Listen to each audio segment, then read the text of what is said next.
Welcome to life line. Allergy, asthma, sinusitis ఇది చాలా మంది బాధపడుతూ ఉంటారు. దీంతో అయితే వింటర్ సీజన్లో ఈ ప్రాబ్లం అనేది ఇంకా పెరుగుతూనే ఉంటుంది. మరి వీటికి హోమియోకేర్ ఇంటర్నేషనల్లో ట్రీట్మెంట్ ఏ విధంగా ఉంటుంది, దాని నివారణ మార్గాల గురించి తెలియజేయడానికి ఈరోజు మనతో పాటు ఉన్నారు డాక్టర్ అర్చన. వారిని అడిగి మరిన్ని వివరాలు తెలుసుకుందాం. Welcome to life line doctor గారు. వింటర్ సీజన్ రాగానే కోల్డ్ వచ్చేస్తుంది. అది కోల్డా అలర్జీయా అర్థం కాదు. అసలు ఈ రెండింటిని డిఫరెన్షియేట్ చేయడం ఎలా డాక్టర్ గారు? కోల్డ్ అనేది ఏంటంటే నార్మల్ ఫ్లూ వల్ల కూడా వచ్చే ఛాన్సెస్ ఉంటుంది. అంటే కొంచెం ముక్కు కారటం కానీ, తుమ్ములు రావటం కానీ, స్టఫీ నోస్ అంటాం కదా, అంటే ముక్కు బ్లాక్ అయినట్టుగా, నాస్ట్రిల్స్ బ్లాక్ అయినట్టుగా ఉండటం, రెగ్యులర్గా కొంచెం హెడేక్ లాగా, ఫీవరిష్గా, ఈవెన్ దో టెంపరేచర్ రైజ్ అవ్వకపోయినా కూడా కొంచెం ఫీవరిష్గా అనిపించటము, ఆల్ ఓవర్ ద హెడ్ అనేది మనకి పెయిన్ అనిపించటము, ఇది కొంచెం మనకి కోల్డ్ యొక్క లక్షణాలు. అదే ఎలర్జిక్ కనుక తీసుకుంటే ఎలర్జీస్లో కూడా చాలా రకాలైన ఎలర్జీస్ ఉంటాయి. ఎలర్జీస్ అంటేనే మన బాడీలో ఈ నార్మల్ ఈ ఐజీ యాంటీబాడీస్ అనేది కొంత అంటే ఉండాల్సిన లెవెల్స్ కన్నా కొంచెం ఓవర్గా ఉన్నప్పుడు మనకి any kind of an allergies వచ్చే అవకాశాలు ఉంటూ ఉంటాయి. సో ఎప్పుడైతే బయట స్టిమ్యులెంట్స్కి, అంటే అది నార్మల్గా ఎన్విరాన్మెంటల్లో జరిగే చేంజెస్కి కానీ, పొల్యూషన్లో వచ్చే చేంజెస్ వల్ల కానీ, వెదర్ కండిషన్స్లో వచ్చే చేంజెస్ కానీ, మన బాడీ ఏంటంటే హెల్దీగా ఉన్నప్పుడు పెద్దగా ఓవర్గా రియాక్ట్ అవ్వడం అనేది జరగదు. బట్ ఎప్పుడైతే ఈ ఎలర్జిక్ టెండెన్సీ అనేది బాడీలో స్టార్ట్ అవుతుందో, ఎప్పుడైతే ఇమ్యూన్ సిస్టమ్ అనేది కొంతవరకు అంటే అంత మెరుగ్గా లేకుండా కొంత తక్కువగానే ఉంటుందో, అలాంటి కండిషన్స్లో ఈ బయట నుంచి వచ్చే స్టిమ్యులెంట్స్కి బాడీ అనేది ఓవర్ రియాక్ట్ అవ్వటం వల్ల మనకి నార్మల్గా ఈ తుమ్ములు రావటం కానీ, ముక్కు బ్లాక్ అవ్వటము ఎక్కువగా, అంటే మార్నింగ్ లేచిన వెంటనే కొంతమందికి ఎలా ఉంటుందంటే ఒక 30, 40, 50 తుమ్ములు కూడా ఒకేసారి వస్తూ ఉంటాయి. డే పాస్ అవుతున్న కొద్దీ వాళ్ళకి అసలు జలుబు ఉన్నట్టే కనిపించకుండా ఉంటుంది. సో వాళ్ళకి ఏంటంటే ఖచ్చితంగా మనం ఈ అలర్జిక్ టెస్ట్ చేసినప్పుడు డెఫినెట్గా ఆ లెవెల్స్ అనేది కొంచెం ఎక్కువగా ఉండటం, వాళ్ళకి ఆ అలర్జిక్ టెండెన్సీ బాడీలో ఉన్నట్టుగా నిర్ధారిస్తాం. సో ఒక్కసారి ఎలర్జీ, ఎస్పెషల్లీ ఈ రెస్పిరేటరీ ఎలర్జీ అంటే శ్వాసనాళాలకి సంబంధించిన ఎలర్జీ వచ్చినప్పుడు మాత్రం ఈవెన్ చిన్న డస్ట్ పార్టికల్స్కి కానీ, ఇంట్లో దులిపే దుమ్ముకి కానీ, తర్వాత ఇంట్లో ఏమైనా పెంపుడు జంతువులు ఉన్నా కానీ, చుట్టూ ఓపెన్ ఏరియా ఏమైనా ఉన్నా కూడా, పాలెన్స్ వల్ల కావచ్చు, బూజు వల్ల కావచ్చు, ఈవెన్ పెట్ డాండర్ అంటాం, అంటే పెట్స్ మీద ఉండే చిన్న చిన్న హెయిర్ ఫాలికల్స్ వల్ల కూడా they use to get, even cockroaches వల్ల కానీ, కొన్ని రకాలైన ఫుడ్ ఎలర్జీస్ అంటే ఈవెన్ పీనట్స్ తీసుకున్నా కానీ, కొంతమందికి అంటే నార్మల్ వాటర్ గార్డ్ తీసుకున్నా, బాటిల్ గార్డ్ తీసుకున్నా కూడా దే విల్ గెట్ దట్ స్నీజెస్తో పాటుగా మనకి ఎక్కువగా కళ్ళు దురద పెట్టినట్టుగా అనిపించటము, కళ్ళ నుంచి నీరు కారటము, అండ్ ముక్కులో ఎప్పుడు దురద పెడుతున్నట్టుగా, ఆ ముక్కు దురద కాస్త చెవిలోకి కొంచెం దురదగా అనిపించటం, గొంతు దగ్గర దురదగా అనిపించటం, అట్ ద సేమ్ టైం కంటిన్యూస్గా వాటరీ నోస్ అనేది కనిపించడం. మనం నార్మల్గా వాళ్ళకి ఎలర్జీ ఉంది, వాళ్ళ యొక్క సిమ్టమ్స్ని బట్టి అంటే ఎన్ని రోజులుగా ఉంటుంది. కొన్ని ఎలర్జీస్ ఏంటంటే వితిన్ ఒక 2-3 డేస్లోనే నార్మలైజ్ అయిపోతూ ఉంటాయి. కొన్ని ఎలర్జీస్ ఏంటంటే త్రూ అవుట్ ద వీక్ కానీ ఒక 2 వీక్స్ 3 వీక్స్ కంటిన్యూస్గా ఉంటుంది. ప్రికాషన్స్ తీసుకుంటున్నా కూడా ఎలర్జీ కానీ, ఎలర్జిక్ సిమ్టమ్స్ కానీ అలానే కంటిన్యూస్గా ఉంటాయి. ఇలాంటి వాళ్ళు మాత్రం ఖచ్చితంగా వాడిని నెగ్లెక్ట్ చేయకపోతేనే బెటర్గా ఉంటుంది. అంటే అలర్జీకి సైనస్కి డిఫరెన్స్ ఏంటి doctor? Allergy is completely different. అంటే ఇప్పుడు ఎలర్జీస్ చెప్పాను కదా, చాలా రకాలైన ఎలర్జీస్ ఉంటాయి. అంటే ఇప్పుడు గ్యాస్ట్రిక్ ఎలర్జీ ఉంటుంది, రెస్పిరేటరీ ఎలర్జీస్ ఉంటాయి, స్కిన్ ఎలర్జీస్ ఉంటాయి, ఇలా డిఫరెంట్ టైప్స్ ఆఫ్ ఎలర్జీస్ అనేది ఉంటుంది. అదే coming to the respiratory allergies, especially allergic rhinitis వచ్చినప్పుడు దాన్ని ఏమన్నా నెగ్లెక్ట్ చేస్తే, అంటే over a period of time, అంటే ఒక మోర్ దాన్ ఇయర్ కానీ 2 years కానీ ఏదో వచ్చినప్పుడు నార్మల్గా యాంటీహిస్టమిన్స్ వేసుకోవటం, ఈ యాంటీ ఎలర్జెన్స్ అనేది వేసుకోవటం వల్ల కొంత వాళ్ళని అంటే దాన్ని తగ్గించుకుంటూ ఉంటారు. సో దానివల్ల ఏంటి, అప్పుడు మందం మాత్రమే మనకి సిమ్టమ్స్ అనేది తగ్గడం అనేది కనిపిస్తూ ఉంటుంది. తర్వాత మళ్ళీ ఆ వ్యాధి మాత్రం అలా ప్రోగ్రెస్ అవుతూ ఉంటుంది. సో అలాంటి కండిషన్స్లో అంటే ఎలర్జిక్ రైనైటిస్ని కొంతవరకు నెగ్లెక్ట్ చేస్తే మనకి దాదాపుగా అది కూడా సంబంధించిన సైనస్ ఏదైతే ఉందో, అంటే మనకి ఫేస్ లోపల ఉండే 4 సైనసెస్లో ఏదో ఒక సైనస్ ఎఫెక్ట్ అవ్వడం కానీ, లేకపోతే పాన్ సైనసైటిస్ అంటాం, అంటే ఉన్న 4 సైనస్లు కూడా ఎఫెక్ట్ అవ్వడం కానీ గమనిస్తూ ఉంటాము. ఎందుకంటే ఈ అలర్జిక్ రైనైటిస్ కానీ, సైనసైటిస్ కానీ ఇది కంప్లీట్గా అప్పర్ రెస్పిరేటరీ ట్రాక్ ఇన్ఫెక్షన్స్ అంటూ ఉంటాం. ఎప్పుడైతే ఈ అలర్జిక్ టెండెన్సీ తర్వాత డస్ట్ ఎలర్జీ అనేది క్రానిక్గా ఉంటుందో, ఎవరైతే దుమ్ము ధూళిలో ఎక్కువసేపు ట్రావెలింగ్ చేయాల్సి వస్తుందో, చలికి ఎక్కువసేపు ట్రావెలింగ్ చేయాల్సి వస్తుందో, చలిలో ఎక్కువగా పని చేయాల్సి వస్తుందో, అలాంటి వాళ్ళకి అంటే over a period of time మనకి అలర్జిక్ రైనైటిస్ స్టార్ట్ అవుతూ ఉంటుంది. అది కాస్త ముదిరి కూడా సైనస్ వచ్చే అవకాశాలు ఎక్కువగా ఉంటూ ఉంటాయి. కాబట్టి ఎలర్జిక్ టెండెన్సీని అక్కడికక్కడ ఆపేస్తే తప్ప మళ్ళీ అది సైనస్ కానీ లోవర్ రెస్పిరేటరీ ఇన్ఫెక్షన్స్ వరకు వెళ్లకుండా, అంటే కాంప్లికేట్ స్టేజ్ వరకు వెళ్లకుండా ఇనిషియల్ పీరియడ్లోనే మనం మెడిసిన్స్ కానీ లేకపోతే ఇంట్లో కొన్ని రకాలైన ఇవి తీసుకుంటే కనుక డెఫినెట్గా దానికి పూర్తి నివారణ అనేది చేయొచ్చు. అంటే ఇది సైనస్, ఇది ఎలర్జీ అని ఎలా గుర్తించవచ్చు అంటారు? సైనస్ ఎలర్జీ అంటే చెప్పాను కదా, అంటే తుమ్ములు ఎక్కువ రావటం, ఏ డస్ట్ పార్టికల్స్ మనం తీసుకున్న, ఈవెన్ ఇంట్లో తాలింపు వేసినా కూడా they use to get the sneezes like anything. తర్వాత ఈవెన్ ధూపం వేసినా కూడా ఆ ఫ్యూమ్స్ వల్ల, పర్ఫ్యూమ్స్ వల్ల, ఏదైనా స్ట్రాంగ్ పంజెంట్ ఆర్డర్స్ ఇన్హేల్ చేసినా కూడా they will get the sneezes. కంటిన్యూస్గా cold, runny nose, watery nose, కళ్ళు రెడ్గా అయిపోవటం, లాక్రిమేషన్ ఉండటం, itching in the throat and ears, nose ఉండటం, నేజల్ బ్లాకేజెస్ ఉండటం, నాస్ట్రిల్స్ కంప్లీట్గా ఒకటి ఓపెన్ ఉంటే ఇంకొకటి క్లోజ్ ఉండటం, వాళ్ళు ఎటువైపు పడుకుంటే అటువైపు బ్లాక్ ఉండటం, ఆ థ్రోట్ దగ్గర కూడా ఏదో అడ్డుకుంటున్నట్టుగా అనిపించడం, ఇవన్నీ మనం ఎలర్జీస్లో ఎస్పెషల్లీ రెస్పిరేటరీ ఎలర్జీస్లో చూసే లక్షణాలు. అదే వేరే సైనస్ అని ఎలా గుర్తిస్తాము అంటే బేసికల్లీ దీనిలో ఏంటంటే ఫేస్ మీదనే ఉంటాయి కాబట్టి 4 క్యావిటీస్ అనేది మనకి ఫేషియల్ పెయిన్ అనేది, అంటే ఓవర్ ద ఐబ్రోస్ అన్న రావచ్చు, లేకపోతే అంటే సైడ్ ఆఫ్ ద నోస్ కావచ్చు, ఈ మ్యాక్సిలరీ ఏరియాలో కానీ కొంత పెయిన్ అనేది ఉంటుంది. ఫేషియల్ పెయిన్ అనేది ఒకటి గమనిస్తాము. సెకండ్ థింగ్ వచ్చేసరికి facial puffiness in the morning, అంటే లేచిన తర్వాత అప్పుడు మనకి కొంచెం వాపులాగా అనిపించటము, తర్వాత ఒక 1-2 అవర్స్లో అది మళ్ళీ నార్మలైజ్ అయిపోవటం, ఫేషియల్ పఫీనెస్ అనేది గమనిస్తాం. థర్డ్ థింగ్ వచ్చేసరికి వీళ్ళలో కూడా కోల్డ్ అనేది ఎక్కువగానే ఉంటుంది. పోస్ట్ నాజల్ డ్రిప్ అంటే స్ఫూటం అనేది మనకి, అంటే బయటికి బ్లో చేద్దామన్నా కూడా రాకుండా మనకి ఊరికనే ముక్కుని లోపలికి అనుకుంటా ఉండాలి. ఆ మ్యూకస్ ఏదైతే సెక్రేషన్ అవుతుందో అది బయటికి రాకుండా లోపలనే ఉండిపోతూ ఉంటుంది. So that is called as a post nasal drip అంటాము, which is a very good sign for the sinus. అంటే సైనస్ ఉంది అనేది నిర్ధారించడానికి the most and prominent feature is PND. So ఈ పిఎన్డి ఉంది అంటే కనుక డెఫినెట్గా మళ్ళీ మనం ఎక్స్రే కానీ సిటీ కానీ చేయించాల్సిన అవసరం లేదు. డెఫినెట్గా మనం సైనస్ అని, సైనసైటిస్ అని చెప్పేసి నిర్ధారిస్తాం. సో ఇది కాకుండా వీళ్ళకి ఇంకొక సిమ్టమ్ ఏంటంటే నాస్ట్రిల్స్ అనేది బ్లాక్ అవుతూ ఉంటాయి. అది కూడా ఇంతకుముందు నేను అలర్జిక్ రైనైటిస్లో ఏదైతే చెప్పానో దానికంటే దీనిలో ఊరికనే కంటిన్యూస్గా నాస్ట్రిల్ బ్లాకేజ్ అనేది ఉండటం, దానివల్ల స్నోరింగ్ అనిపించటం, ముక్కు నుంచి గాలి తీసుకునేది కాస్త నోటు నుంచి గాలి తీసుకోవడం వల్ల డ్రైనెస్ ఆఫ్ మ్యూకస్ మెంబ్రెన్స్ ఉండటం, తల బరువుగా అనిపించటం, హెవీనెస్ ఆఫ్ హెడ్ కూడా ఒక ప్రామినెంట్ ఫీచర్ ఇన్ సైనసైటిస్. దీంతో పాటుగా హెడేక్ అనేది ఉంటుంది. అదే ఎలర్జిక్లో ఏంటంటే బేసికల్లీ హెడేక్ కానీ, తర్వాత హెవీనెస్ ఆఫ్ హెడ్ కానీ, ఫేషియల్ పఫీనెస్ కానీ, ఫేషియల్ పెయిన్ కానీ చాలా వరకు ఉండదు. అదే మనకి సైనసైటిస్లో తీసుకుంటే కనుక తల బరువుగా అనిపించటము, తల నొప్పిగా అనిపించటము, ఐబ్రోస్ మీద నొప్పిగా అనిపించటము, చీక్స్ పార్ట్లో నొప్పిగా అనిపించటము, ఈ పిఎన్డి అనేది మనం బేసికల్లీ సైనసైటిస్ అని నిర్ధారించడానికి ఉండే సిమ్టమ్స్. అయితే ప్రతి సిమ్టము ప్రతి పేషెంట్లో ఉండాలని ఏం లేదు, డిపెండ్స్ ఆన్ ద కేస్. అంటే వాళ్ళకి అక్యూట్ సైనసా, లేకపోతే ఒక్క సైనస్ ఎఫెక్ట్ అయిందా, మల్టిపుల్ సైనస్ ఎఫెక్ట్ అయిందా, లేకపోతే 2 సైనస్లు ఎఫెక్ట్ అయినాయా, ఏ ఏరియా అంటే ఏ రీజియన్లో ఉన్న సైనస్ అనేది ఎఫెక్ట్ అయింది, అంటే మ్యాక్సిలరీనా, స్పినాయిడెలా, ఎథమోయిడెలా, ఫ్రాంటల్ అనే దాన్ని బట్టి కూడా 1-2 సిమ్టమ్స్ అనేది కొంత వేరు రకంగా ఉంటుంది. బట్ అన్ని సిమ్టమ్స్ లేకపోయినా ప్రామినెంట్గా ఉండే సిమ్టమ్స్ ఏవైతే పిఎన్డి, హెవీనెస్ ఆఫ్ హెడ్ కానీ, ఫేషియల్ పెయిన్ కానీ, ఫేషియల్ పఫీనెస్ కానీ, కోల్డ్ రికరెంట్గా ఉండటం. కొంతమందికి సైనస్లో ఎలా అంటే త్రూఅవుట్ ద ఇయర్, అంటే ఏదో 1-2 సార్లు తప్పించి throughout the year, even in summers also they affected with the cold, అలాంటి కండిషన్స్ కూడా ఉంటూ ఉంటాయి. That is very severe sinusitis అంటూ ఉంటాం. ఈవెన్ కొంతమందికి సైనసెక్టమీ అయిన తర్వాత కూడా వాళ్ళకి మళ్ళీ అవే సిమ్టమ్స్ అనేది గమనిస్తూ ఉంటారు. So which is very severe condition of a sinusitis. అలా కాకుండా అక్యూట్స్లో ఏంటంటే ఓన్లీ ఇన్ రైనీ సీజన్స్లో కానీ, చల్లగా ఉన్నప్పుడు, వింటర్ సీజన్స్లో మనకి సిమ్టమ్స్ అనేది ఎక్కువగా అగ్రవేట్ అయ్యే అవకాశాలు ఉంటూ ఉంటాయి. రైట్. సైనస్కి ట్రీట్మెంట్ ఏ విధంగా ఉంటుంది హోమియోకేర్ ఇంటర్నేషనల్లో? సైనస్లో అంటే వాళ్ళు మా దగ్గరికి వచ్చినప్పుడు ఫస్ట్ మేము ఖచ్చితంగా x-ray PNS or CT PNS చూస్తాము. ఎన్ని రోజులుగా వాళ్ళకి ఈ సైనస్తో బాధపడుతున్నారు అనేది వాళ్ళ యొక్క సిమ్టమ్స్ చూడడం జరుగుతుంది. కొన్నిసార్లు ఏమవుతుందంటే వాళ్ళు సైనసెక్టమీ అంటే ఆల్రెడీ సైనస్ ఒకసారి వచ్చిన తర్వాత సర్జరీ అయ్యి కూడా మా దగ్గరికి కేసెస్ వస్తూ ఉంటాయి.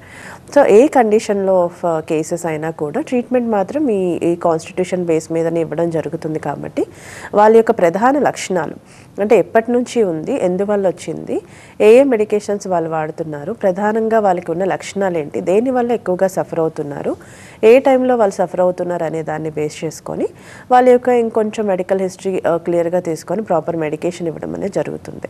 సో ఫస్ట్ మంత్ అంటే మెడికేషన్ స్టార్ట్ చేసిన ఫస్ట్ మంత్ నుంచి కూడా ఇఫ్ ఇన్ కేస్ వాళ్ళు ఏమైనా వేరే అదర్ మెడికేషన్స్ వాడుతూ ఉన్నారు మా దగ్గరికి, అక్కడ తగ్గలేక మా దగ్గరికి వచ్చినప్పుడు ఖచ్చితంగా అంటే వాటి అవసరం మ్యాక్సిమం పడకుండానే మెడిసిన్స్ అనేది ఫస్ట్ మంత్ నుంచి కూడా ఇవ్వడం జరుగుతుంది.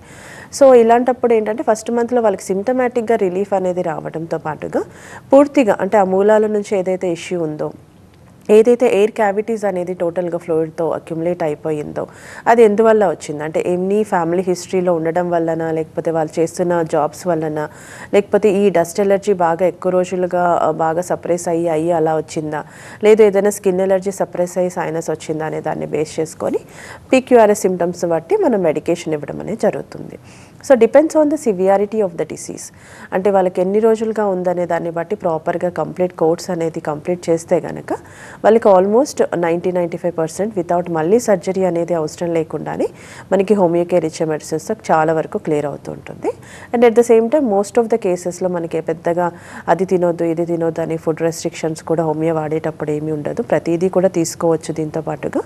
కాకపోతే వాళ్ళకున్న సైనస్కి సంబంధించిన డైట్ అంటే ఎలాంటి ఆహారం తీసుకోవాలి, ఎలాంటివి అవాయిడ్ చేయాలి పెద్దగా ఏమీ ఉండదు. అంటే ఈ చల్లని పదార్థాలు కానీ, రిఫ్రిజరేటర్లో తీసి ఇమీడియట్గా తీసుకునే ఆహారం కానీ, ఎక్కువగా స్వీట్స్ కానీ, జంక్ కానీ, పెరుగు కానీ, మిల్క్ ప్రోడక్ట్స్ కానీ ఇలాంటివి చాలా వరకు తగ్గించమని చెప్తూ ఉంటాం. సో దాంతో పాటుగా ప్రాపర్గా ఇఫ్ నీడెడ్ ఎక్కువగా వాళ్ళ కండిషన్ని బట్టి ఏదైనా ఎక్స్ట్రా ప్రికాషన్స్ తీసుకోవాలి అని చెప్తే కనుక డెఫినెట్గా పేషెంట్ అది పాటిస్తారు. కాబట్టి విత్ ఇన్ మంత్స్లోనే వాళ్ళకి చాలా వరకు రిలీఫ్ అనేది రావడం, అట్ ద సేమ్ టైం మళ్ళీ అంటే ఒకవేళ మళ్ళీ 1-2 months గ్యాప్ ట్రీట్మెంట్ ఏమైనా వచ్చినా కూడా మళ్ళీ ఆ సిమ్టమ్స్ అనేది పునరావృతం కాకుండానే మనకి మెడికేషన్స్ ఉంటాయి. అదే వేరే అదే కన్వెన్షనల్ ట్రీట్మెంట్స్లో మెడిసిన్ వేసినప్పుడు కొంత తగ్గుతుంది, మళ్ళీ ఆపంగానే ఇమీడియట్గా they effect with the same symptoms. అలా కాకుండా ఇదేంటంటే కొంత లాంగ్ టర్మ్ ట్రీట్మెంట్ ఉంటుంది సైనస్కి కూడా. అంటే డిపెండ్స్ ఆన్ ద కేసుని బట్టి వాళ్ళు 3 months, 6 months, 8 months కొన్నిసార్లు 1 year కూడా వాడాల్సి వస్తూ ఉంటుంది. సో ఆ కండిషన్ని బట్టి పద్ధతి అంటే పూర్తిగా వాళ్ళకి మళ్ళీ మూలాల నుంచి ఆ ఇష్యూ అనేది మళ్ళీ రిపీట్ కాకుండానే మనకి హోమియోపతిలో చక్కని మెడిసిన్స్ అనేది ఉందండి. ఓకే, ఇక ఆస్తమా రావడానికి కారణాలు ఏంటంటారు? ఎవరికి ఎక్కువగా వస్తుంది ఆస్తమా? ఆస్తమాకి అంటే బేసికల్లీ ఎనీ కైండ్ ఆఫ్ ఇది బ్రాంకియల్ ఆస్తమా అనేది మనకి లోవర్ రెస్పిరేటరీ ట్రాక్ ఇన్ఫెక్షన్స్ కింద తీసుకుంటాం. కాబట్టి ఎక్కువగా అంటే డైరెక్ట్గా ఆస్తమా వచ్చింది అంటే ఖచ్చితంగా ఫ్యామిలీ హిస్టరీ ఏమైనా ఉండాలి, లేదు అంటే ఏదైనా అంటే ఫర్ ఎగ్జాంపుల్ వాళ్ళు చేసే జాబ్స్లో ఎక్కువగా ఈ ఫ్యూమ్స్కి కానీ కెమికల్స్కి ఏమైనా ఎక్స్పోజ్ అవుతున్నా, పెస్టిసైడ్స్కి కంటిన్యూస్గా క్రానిక్గా ఈ ఫార్మసిటికల్ కంపెనీస్లో వర్క్ చేసే వాళ్ళలో కానీ, డస్ట్ మైన్స్లో పనిచేసే వాళ్ళలో మనకి డైరెక్ట్గా ఆస్తమాస్ ఎఫెక్ట్ అయ్యే ఛాన్సెస్ ఉంటుంది. బట్ మోస్ట్లీ ఈ ఇండోర్ జాబ్స్ చేసే వాళ్ళలో కానీ, చిన్న ఎగ్జిక్యూటివ్స్ వీళ్ళల్లో కూడా డైరెక్ట్గా ఆస్తమా అనేది చాలా తక్కువగానే ఉంటూ ఉంటుంది. ఎప్పుడైతే ఈ అప్పర్ రెస్పిరేటరీ ట్రాక్ ఇన్ఫెక్షన్స్ అంటే ఈ ఎలర్జీస్ కానీ, లేకపోతే నార్మల్ ఈ డస్ట్ ఎలర్జీస్ కానీ, తర్వాత బ్రాంకెక్టాసిస్ కావచ్చు, తర్వాత సైనస్ కానీ ఇలాంటివి చాలా సప్రెస్ అయ్యి ఆస్తమా వచ్చే ఛాన్సెస్ ఉంటుంది. సెకండ్ థింగ్ ఏంటంటే ఏదైనా స్కిన్ ట్రీట్మెంట్స్ అంటే స్కిన్కి సంబంధించిన ట్రీట్మెంట్స్ లాంగ్ రన్గా తీసుకుంటున్నప్పుడు మనకి ఈ ఆస్తమా కూడా అదొక సప్రెషన్ లాగా ఆస్తమా లీడ్ అయ్యే అవకాశాలు ఉంటాయి. అసలు ఆస్తమాలో జరిగేది ఏంటి అంటే బేసికల్లీ ఇవైతే ఎయిర్వేస్ ఉంటాయి అవి టోటల్గా క్లోజ్ అయిపోవడం, శ్వాస తీసుకోవడానికి వదలడానికి చాలా ఇబ్బందిగా మారటం. ఎందుకంటే ఏదైతే ఎయిర్వేస్ ఉంటాయో బికాస్ ఆఫ్ ఇన్ఫెక్షన్ కావచ్చు, either might be bacterial infections or the viral infections. So దానివల్ల ఎక్స్ట్రా మ్యూకస్ అనేది సెక్రీట్ అవుతూ ఉంటుంది. సో నార్మల్గా ఎయిర్తో ఫిల్ అవ్వాల్సిన ఎయిర్వేస్ కాస్త ఆ మ్యూకస్ ఎక్కువగా థిక్గా ఫామ్ అయిపోయి గాలి లోపలికి వెళ్ళాలన్నా, లోపల ఉన్న గాలి బయటకి తీయాలన్నా కూడా చాలా ఇబ్బందిగా మారటం వల్ల దానిలో మనకి ఈ దగ్గు కానీ, లేకపోతే చోకింగ్ కానీ, చెస్ట్ దగ్గర పట్టేసినట్టుగా అనిపించటం, చెస్ట్ బరువుగా అనిపించటం, చెస్ట్ కంజెషన్ అంటూ ఉంటాం. సో ఆ చెస్ట్ పెయిన్ కాస్త వెనక్కి రేడియేట్ అవుతున్నట్టుగా అనిపించటం, తర్వాత వీజింగ్ అంటే పిల్లి కూతల్లాగా సౌండ్, చిన్నపిల్లలు ఎస్పెషల్లీ మనం చూస్తూ ఉంటాం రెగ్యులర్ కాఫ్ కోల్డ్ వచ్చినప్పుడు వచ్చినప్పుడు వాళ్ళకి మనం ఇలా భుజాల మీద వేసినప్పుడు చిన్నగా గురుగురు అనే సౌండ్ వస్తూ ఉంటుంది. సో అదే మనకి ఆస్తమాలో one of the triggering factor and triggering symptom అని చెప్తూ ఉంటాము. సో ఈ వీజింగ్ అనేది ఎక్కువగా ఉండటం, ఏదో ఛాతి పట్టేసినట్టుగా టైట్గా అనిపించటం, గాలి తీసుకోవాలన్నా సడన్గా కొన్నిసార్లు చనిపోతామేమో అన్నంత సివియర్ బ్రెత్లెస్నెస్ అనేది కూడా మనకి ఆస్తమాలో చూస్తూ ఉంటాం. ఇది ఆస్తమా అనేది బేసికల్లీ మనకి మోస్ట్ ఆఫ్ ద ఆస్తమా కేసెస్లో వింటర్లో ఎక్కువగా మనకి ట్రిగర్ అయ్యే అవకాశాలు ఉంటాయి చల్లదనానికి. అదే సమ్మర్ రాగానే కొంత అంటే సూతనింగ్ లాగా కొంత అంత ఇబ్బంది అనేది లేకుండా ఇప్పుడు వేరే ట్రీట్మెంట్స్ తీసుకుంటున్నప్పుడు ఇన్హేలర్స్ కానీ నెబులైజేషన్ అవసరం రాకుండా ఉంటుంది. కానీ whereas in winters and rainy సీజన్స్లో ఖచ్చితంగా వాళ్ళకి అంత బ్రెత్లెస్నెస్ ఉంటుంది, దగ్గు కంటిన్యూస్గా ఉంటుంది. తర్వాత ఈ ఆయాసపడ్డం, చిన్న పని చేసిన, ఈవెన్ మెట్లెక్కి దిగిన, కింద కూర్చొని లెగిసిన, ఒక 4-5 అడుగులు వేయాలన్నా కూడా మనకి బ్రెత్లెస్నెస్ అనేది ఎక్కువగా ఉంటుంది. సో ఇలాంటి కండిషన్స్లో కూడా మనకి హోమియో అనేది చక్కని పరిష్కారం అనే చెప్పాలి. చాలా వరకు ఏంటంటే మోస్ట్లీ ఆస్తమాస్కి లైఫ్ టైం మెడికేషన్ వాడాలి అని చెప్తూ ఉంటారు, లేకపోతే manageable case, it's not permanently cured case అని చెప్తూ ఉంటారు. బట్ అలా ఏమీ లేదు, and medicine got advanced a lot. So ఖచ్చితంగా ఆస్తమాకి మీరు హోమియోపతి వాడుకుంటే కనుక ఏ పేషెంట్ అయినా కూడా, అంటే వాళ్ళకి రోజుకి 4-5 పఫ్స్ వాడి ఇన్హేలర్స్ వాడుతున్నా, లేకపోతే ఇన్హేలర్స్తో పాటుగా ఈ యాంటీహిస్టమిన్స్ వాడుతున్నా, మాంటెలికాస్ట్, ఎల్సి ఇలాంటివి ఏమన్నా వాడుతున్నా కూడా మనకి హోమియోపతి వాడుకుంటే దీనికి పూర్తిగా శాశ్వత పరిష్కారం అనేది ఉంటుంది. ఎట్ ఏ టైం తగ్గకపోయినా మెల్లమెల్లగా ఇంప్రూవ్మెంట్ అనేది ఉంటుంది. ఈ శ్వాస నాళాలకి సంబంధించిన ఏవైతే ఎయిర్వేస్ టోటల్గా కన్స్ట్రక్షన్కి గురవుతాయో అవి స్పాజానికి గురి కాకుండా కంప్లీట్గా ఓపెన్ అయ్యి ఎక్స్ట్రా మ్యూకస్ సెక్రేషన్ అనేది లేకుండా కంప్లీట్గా తగ్గే అవకాశాలు ఉంటాయి.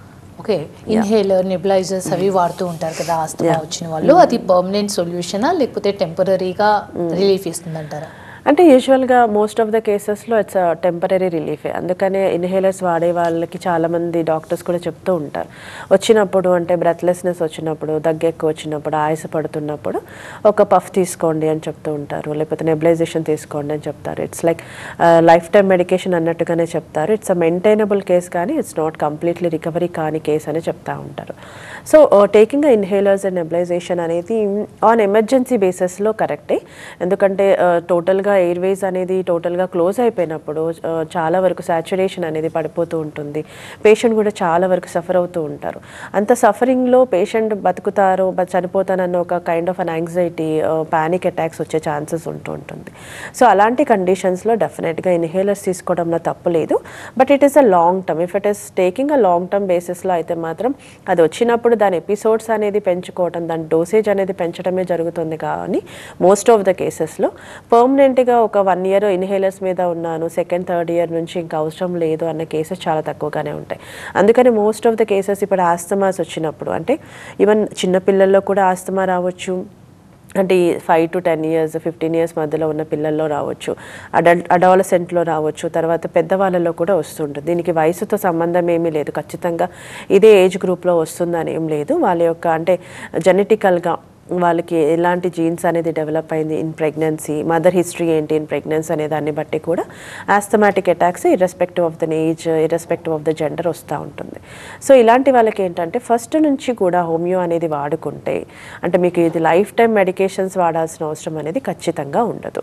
At the same time first మీకు సిమ్టమాటిక్గా తగ్గటము, తర్వాత మనకి రాను రాను అది ఒకవేళ మీరు మధ్యలో ఇన్హేలర్ వాడకున్నా కూడా ఆ ఎపిసోడ్స్ అనేది తగ్గటము, తర్వాత వింటర్ సీజన్స్లో ఏదైతే ఎక్కువ అవుతూ ఉంటుందో ట్రిగరెన్సీ ఆఫ్ ద సిమ్టమ్స్ అనేది మోస్ట్ ఆఫ్ ద కేసెస్లో తగ్గిపోవడం అనేది హోమియోలో మనకి సాధ్యమనే చెప్పాలి. అదే ఇన్హేలర్స్ తీసుకుంటే ఏంటంటే ఇట్స్ వింటర్లో కానీ, చల్లదనం ఎక్కువ అన్నప్పుడు కానీ ఎప్పటికీ వాడుతూ ఉండాలి. ఇప్పుడు మార్నింగ్, ఆఫ్టర్నూన్, నైట్ వేసుకోవాల్సి రావచ్చు, లేకపోతే ఓన్లీ ఇన్ ద నైటే వేసుకురావచ్చు ఫస్ట్లో. తర్వాత రాను రాను దాని యొక్క డోసేజ్ అనేది కానీ, ద రిపిటెన్సీ ఆఫ్ టేకింగ్ ఇన్హేలర్స్ కానీ, నెబులైజేషన్ పెరుగుతూ ఉంటుంది. అలా ఎప్పటికీ వాడుకుంటూ ఉండటం, తర్వాత యాంటీహిస్టమిన్స్ రెగ్యులర్గా వాడటం వల్ల అదర్ కాంప్లికేషన్స్ వచ్చే ఛాన్సెస్ మోస్ట్ ఆఫ్ ద కేసెస్లో గమనిస్తున్నాం ఈ రోజుల్లో. ఈవెన్ కోవిడ్ అటాక్ అయిన తర్వాత చాలా వరకు ఆస్థమాటిక్ ఉన్న కేసెస్లో మోస్ట్ ఆఫ్ ద కేసెస్లో డెత్ అయిన కేసెస్ కూడా చాలానే ఉన్నాయి, అండ్ సివియారిటీకి వెళ్ళిన కేసెస్ కూడా చాలానే ఉన్నాయి. అలాంటి కాకుండా న్యాచురల్ మెడికేషన్స్ అయినటువంటి హోమియో అనేది వాడుకుంటే మీకు ఎలాంటి సైడ్ ఎఫెక్ట్స్ అనేది ఏమీ ఉండదు. కంప్లీట్గా అంటే ఈ లంగ్ కెపాసిటీ అనేది పెరుగుతుంది, ఎయిర్వేస్ ఆ మీ యొక్క సెక్రీషన్ అనేది కంప్లీట్గా క్లోజ్ అవుతుంది, and at the same time మళ్ళీ ఎప్పటికీ కూడా ఇన్హేలర్స్ అనేది వాడాల్సిన అవసరం లేకుండా క్లియర్ అవుతుంది. ఇప్పుడు ఇప్పుడు ఏజ్ గ్రూప్తో సంబంధం లేకుండా ఆస్తమా వస్తుందని చెప్పారు. కొంతమందికి చిన్నప్పటి నుంచే ఆస్తమా ఉంటుంది, మిడిల్ ఏజ్ వచ్చే వరకు కూడా కంటిన్యూ అవుతుంది, కొంతమందికి మధ్యలోనే వస్తుంది. అలాంటి వాళ్ళకి ట్రీట్మెంట్ ఏ విధంగా ఇస్తారు? అదే ఏ ఏజ్ గ్రూప్ అయినా కూడా ఈవెన్ చిన్నగా అప్పుడే పుట్టిన టాడ్లర్ నుంచి పెద్దవాళ్ళ వరకు కూడా హోమియో అనేది ఈజీగా వాడుకోవచ్చు. ఎలాంటి సైడ్ ఎఫెక్ట్స్ అనేది ఏమి ఉండదు. Depends on than age. ఇప్పుడు ఫర్ ఎగ్జాంపుల్ మంత్స్ బేబీ వచ్చింది, డైరెక్ట్గా పిల్స్ కానీ టింక్చర్స్ కానీ వేసే వాళ్ళు తీసుకోరు కాబట్టి will give the water doses ఇస్తూ ఉంటాం. సో దాన్ని వాళ్ళ యొక్క బేస్ అంటే వాళ్ళ యొక్క age at the same time వెయిట్ని బట్టి డోసేజ్ అనేది వాటర్ ఎంతెంత తీసుకోవాలి అనే దాన్ని బట్టి ఇస్తాం. అదే మిడిల్ ఏజ్లో వచ్చేసరికి పిల్స్ ఫార్మేట్లో మదర్ టింక్చర్స్ ఇట్లా లిక్విడ్స్ అనేది ఇవ్వడం జరుగుతుంది. బట్ ఏ ఏజ్ గ్రూప్లో వచ్చినా కూడా మోస్ట్ ఆఫ్ ద ట్రీట్మెంట్స్ అనేది వాళ్ళ యొక్క కాన్స్టిట్యూషన్, వాళ్ళ యొక్క తత్వాన్ని బట్టి, వాళ్ళ యొక్క డిసీజ్ ప్రోగ్రెస్ని బట్టి, వాళ్ళకి ఎందువల్ల చెప్పాను కదా ఎలా ఏంటి ఎంతవరకు వచ్చింది, పోస్ట్ సైనోసెక్టమీ తర్వాత వచ్చిందా లేకపోతే అదర్ ఇష్యూస్ వల్ల వచ్చిందా, చిన్నప్పుడు ఏమైనా టాన్సిల్స్ అడినాయిడ్స్ ఏమైనా ఉన్నాయా చిన్నపిల్లలు తీసుకుంటే అది బాగా సప్రెస్ అయ్యి వచ్చిందా లేకపోతే స్కిన్ ఎలర్జీ సప్రెస్ అయ్యి వచ్చిందా అనే దాన్ని బేస్ చేసుకొని మనకి హోమియో ట్రీట్మెంట్ ఇవ్వడం అనేది జరుగుతుంది. అండ్ ఈ సక్సెస్ రేట్ కూడా మనకి ఆల్మోస్ట్ 80 to 90% ఆస్తమాకి కానీ ఈవెన్ సైనస్కి కూడా చాలా వరకు కేసెస్ అనేది వితౌట్ ఎనీ సైడ్ ఎఫెక్ట్స్ మనకి హోమియోపతితో తగ్గుతాయని చెప్పుకోవచ్చు. ఓకే, పాలిప్స్ వస్తూ ఉంటాయి కదా నోస్లో, అది కంపల్సరీగా సర్జరీ చేయాలి అంటూ ఉంటారు డాక్టర్స్. ఆ సర్జరీ అవసరమా? హోమియో కేర్ ఇంటర్నేషనల్ ఏమైనా ట్రీట్మెంట్ ఉందా దానికి సంబంధించి? Nasal polyps is nothing but extra flush అన్నట్టు. అది మామూలుగా ఈ నాస్ట్రిల్స్లో వస్తూ ఉంటుంది. కొన్నిసార్లు వన్ సైడ్ యూనిలాటరల్, కొన్నిసార్లు బైలాటరల్ సైడ్స్ వస్తూ ఉంటుంది. బట్ ఏది వచ్చినా కూడా ఇట్స్ నాట్ ఎ కంజెనిటల్ కాబట్టి మనకి కంప్లీట్గా విత్ మెడికేషన్స్తోనే మనకి సర్జికల్గా ఏది రిమూవ్ చేయాల్సిన అవసరం లేదు. ఈవెన్ మనకి టర్బినేట్స్ అంటాం, దాని వెనకనే చిన్న టర్బినేట్స్ హైపర్ట్రోఫీ అంటాం, అంటే సైజ్ పెరుగుతూ ఉంటుంది, దానివల్ల కూడా నేజల్ బ్లాకేజ్ ఉంటుంది. సో అది కూడా మనకి విత్ మెడిసిన్స్తోనే క్లియర్ అవుతుంది తప్పించి ప్రతిదానికి సర్జరీకి వెళ్ళిపోవాల్సిన అవసరం లేదు. అండ్ ఈ మధ్య అవగాహన హోమియోపతి అంటే బాగా పెరిగింది జనాల్లో కాబట్టి మోస్ట్లీ వాళ్ళు సర్జరీకి వెళ్లకుండానే డైరెక్ట్ హోమియోపతికి వస్తుంది. అలర్జీ, ఆస్తమా, సైనసైటిస్ సంబంధించి ట్రీట్మెంట్ ఎలా ఉంటుందో చాలా చక్కగా ఉంది. Thank you so much doctor. ఇది ఇవాళ లైఫ్ లైన్. చూస్తూనే ఉండండి TV9.